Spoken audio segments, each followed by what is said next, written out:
Ki Jenggot Putih sudah beberapa bulan meninggalkan Padepokan Argoluwih, tetapi setiap malam Joko Teguh selalu teringat akan nasihat dan amanah yang diberikan beliau ketika itu.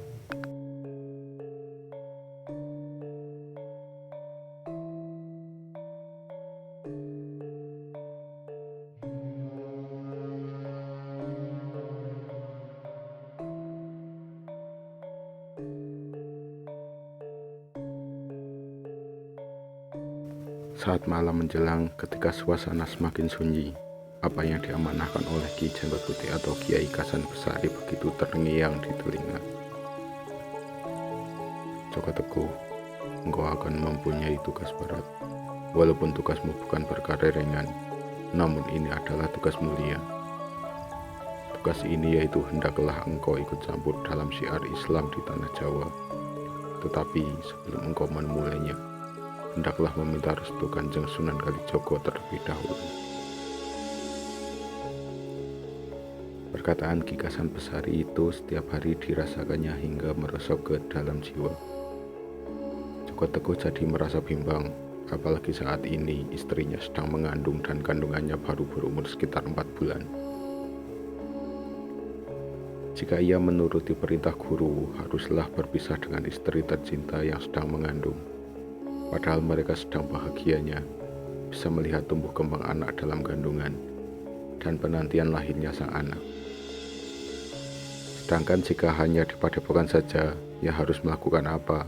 Amanah tetap amanah, seperti janji yang harus ditepati.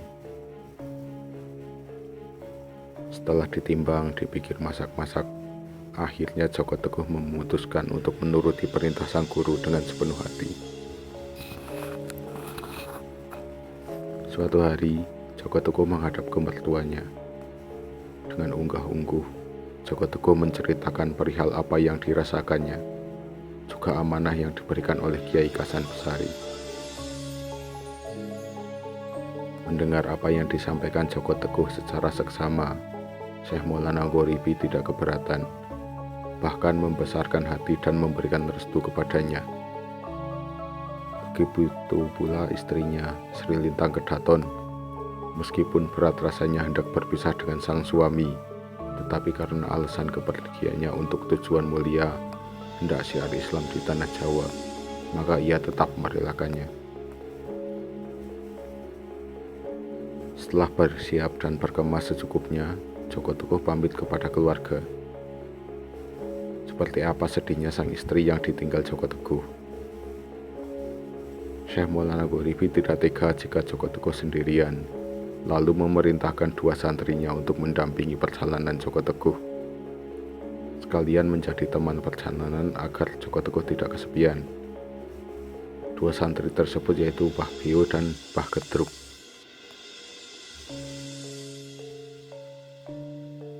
Joko Teguh berangkat setelah menunaikan sholat subuh di padepokan. Dia ditemani Mbah Bio dan Mbah Gedruk. Mereka memulai perjalanan ke arah timur. Selama di perjalanan, banyak rintangan menghadang, namun dengan kesabaran dan keteguhan hati semua bisa dilaluinya.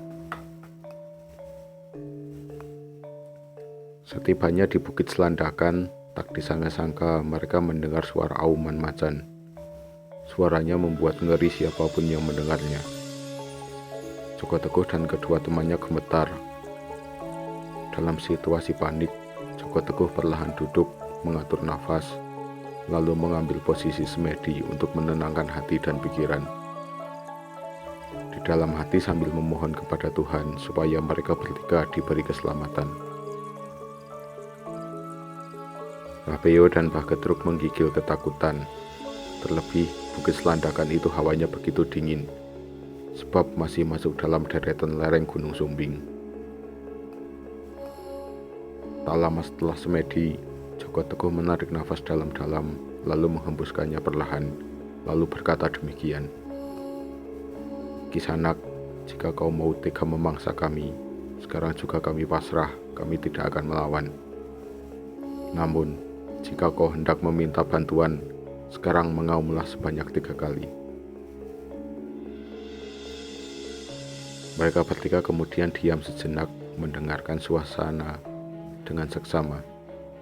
menantikan apa yang akan terjadi. Tak lama kemudian, terdengar suara auman macan sebanyak 3 kali berturut-turut.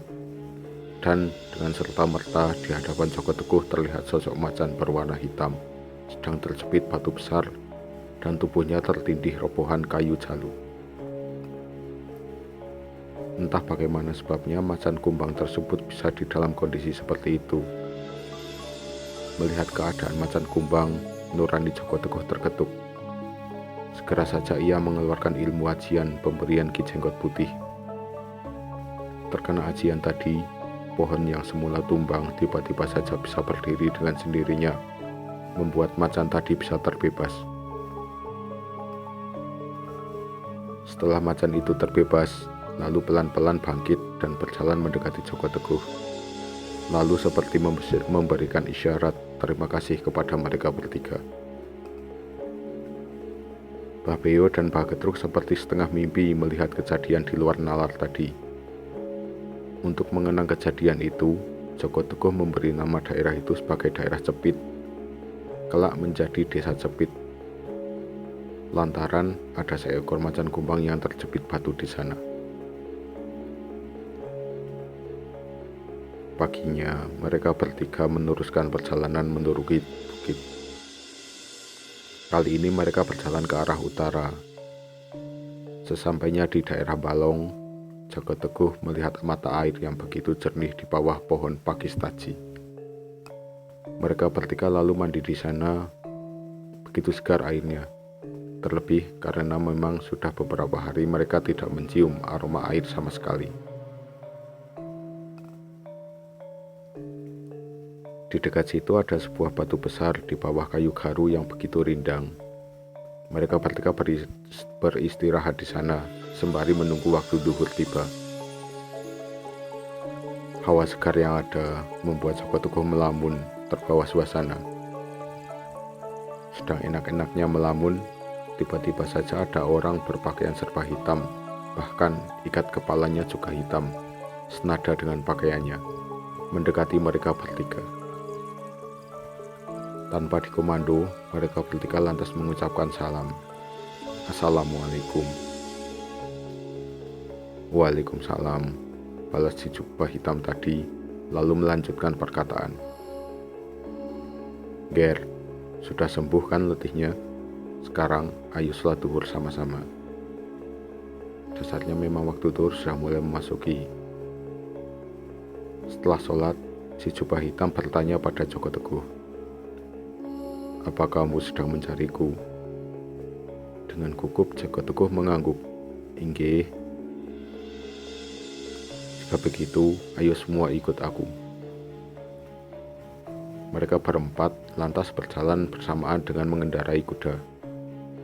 Jubah Wulung di depan dengan menaiki kuda hitam, sedangkan Joko Teguh mengikuti di belakangnya dengan kuda berwarna merah yang begitu gagah.